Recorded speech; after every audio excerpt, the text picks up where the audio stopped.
starting a new chapter, last chapter in the course on actuators.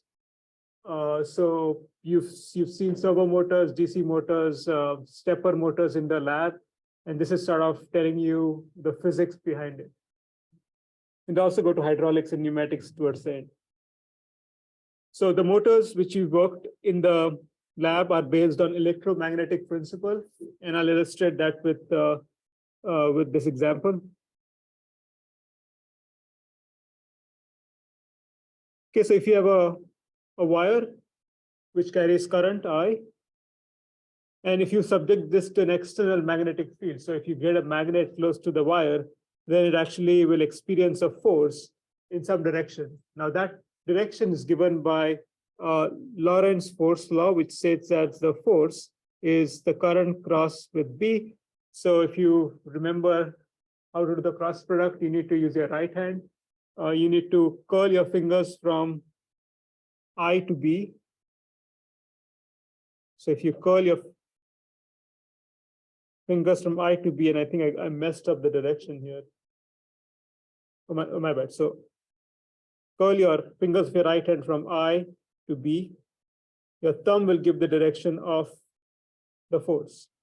So I've curled my fingers. If you can imagine, curl your fingers. That thumb gives the direction of force. So that's the Lorentz force law. If you have a hard time remembering this, it can also be given by Fleming's right-hand rule, which says that if you take your right hand, you point your index finger the direction of current, your middle finger the direction of magnetic field, then your thumb will point to direction of force. So that you could use that too.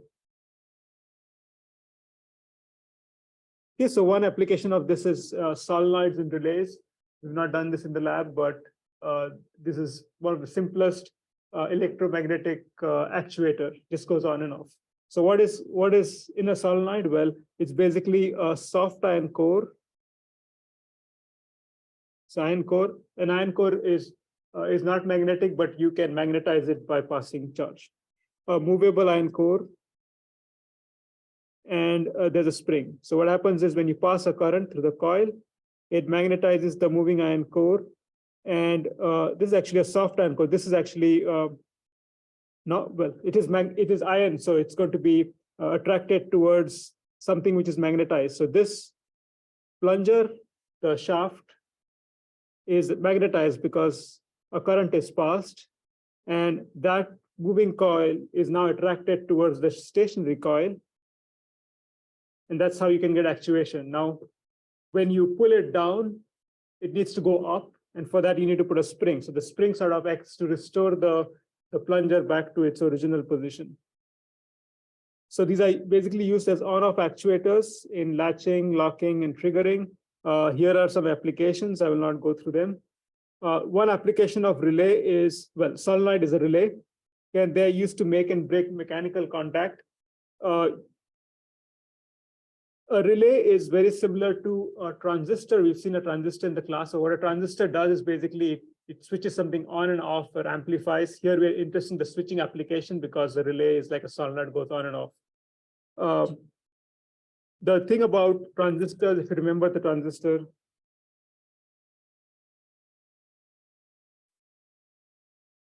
there's a base, there's an emitter, and there's a collector. A small current in the base leads to a large current in the collector, right? So you can use a small current to send a large current through the collector. Similarly, a relay, using a small force, you can open or shut bigger objects. So for example, think of fluid flow. If you want to close a fluid flow or open it, you can use a relay. You require a very small force. So they act like a switch. Here are the advantages, disadvantages of relay.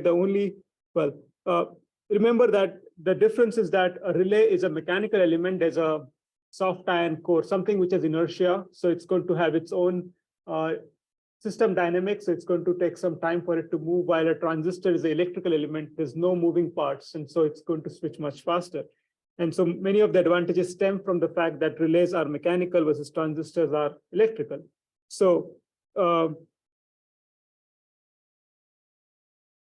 Some of the disadvantage of relays are they switch slow because they have mass inertia, and they also wear out because they have a mechanical component. So those are the disadvantages related to the inertia of the relays. The advantages of relays are they can take large currents. They can send in large currents through whatever you're trying to power. They operate in AC as well as DC mode, while transistors, they only can be used for DC.